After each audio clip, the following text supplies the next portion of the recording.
The San Luis Valley is a special place. It lies nestled between high mountains in what is now southern Colorado and northern New Mexico. For many generations, it has been a crossroads. It was a place where many different peoples came together. The Ute, the Apache, the Kiowa, the Comanche, and the Navajo all knew this valley. They did not always come for war. They often came for peace and for ceremony. It was a place where paths crossed, where stories were shared, and where the land itself held a powerful spirit that everyone respected.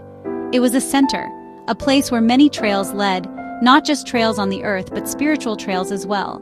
This valley was more than just a beautiful landscape. It was a living, breathing sanctuary. The air here is thin and clear. The mountains that circle the valley stand like silent, ancient guardians. They watch over the land below. The stars at night seem closer here, brighter than anywhere else. The peoples who came here felt that connection. They knew the valley was a place to listen to the wind, to the animals, and to the whispers of the Creator. It was a destination for those seeking something more than just survival. They came seeking understanding, healing, and a deeper connection to the world around them. Many tribes traveled great distances to reach this sacred ground. The Comanche would come from the plains to the east. The Navajo would travel from their lands in the southwest. The Ute, who considered these mountains their home, shared the valley's bounty and its spiritual power.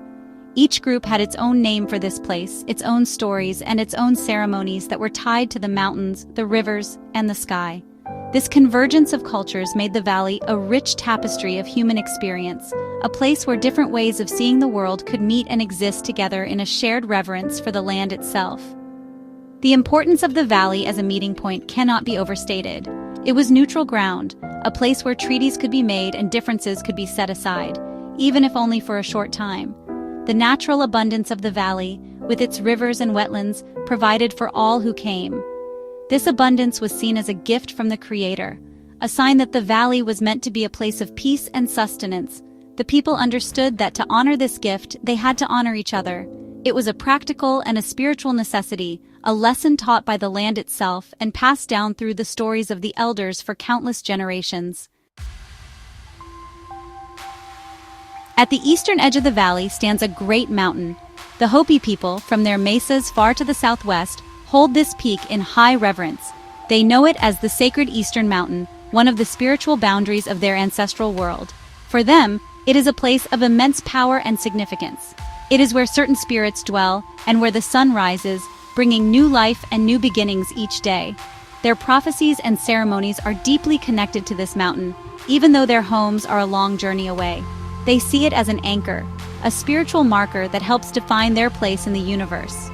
The Navajo, or Dine, also held the valley in high regard, but they had a different name for it. They called it the Bloodless Valley. This name speaks to a profound understanding of the valley's purpose. It was a place where violence was not welcome. It was a sanctuary where people were expected to lay down their weapons and their anger. The very spirit of the land encouraged peace and harmony. To shed blood here was to disrespect the Creator and the sacred balance of the natural world.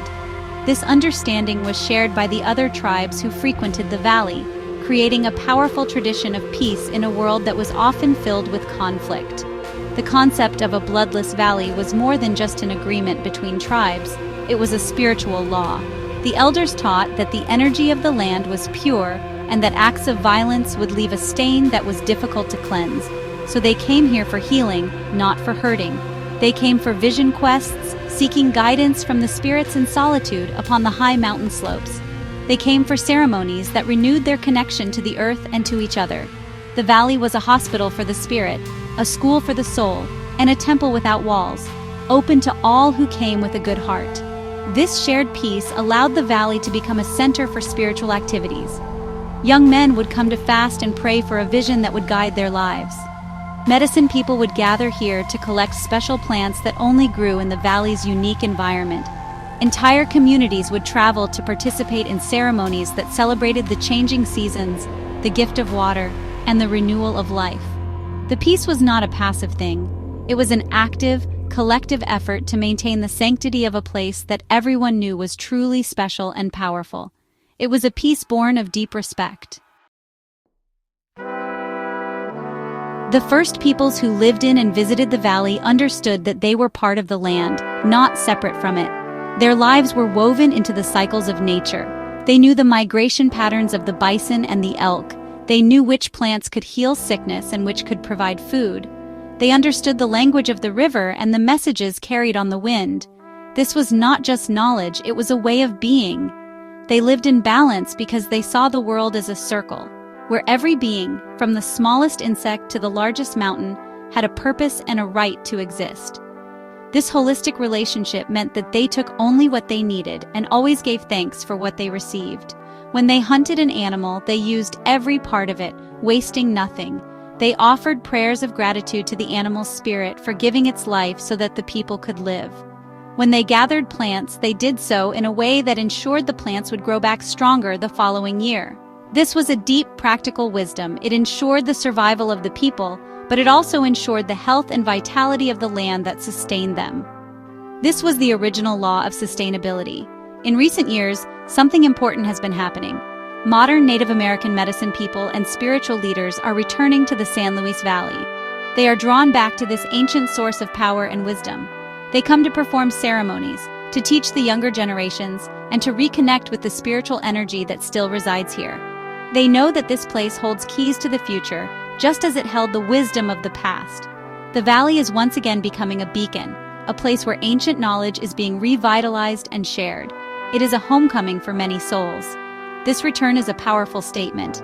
It shows that the spiritual significance of the San Luis Valley has not faded with time.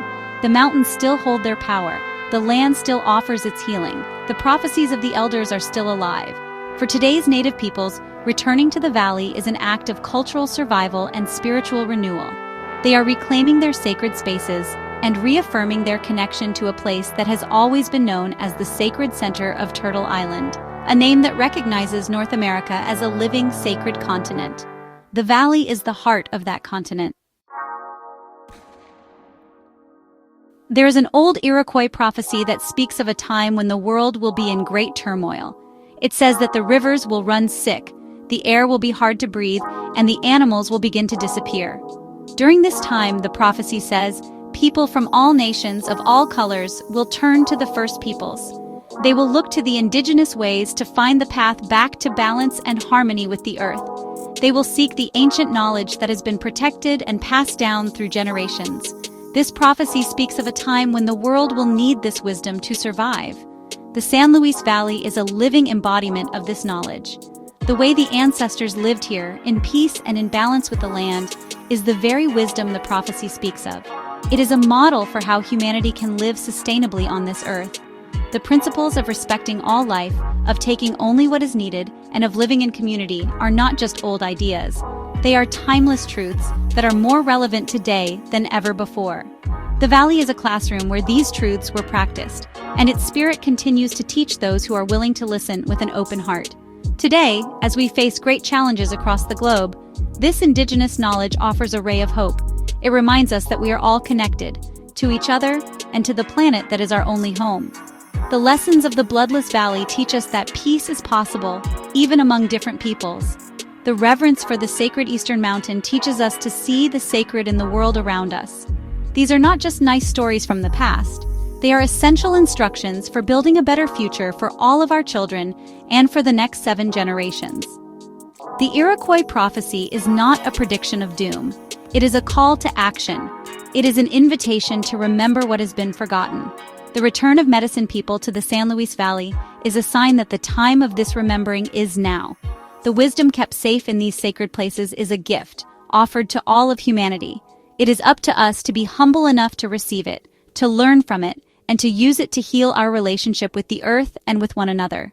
The sacred center of Turtle Island still holds the power to guide us home.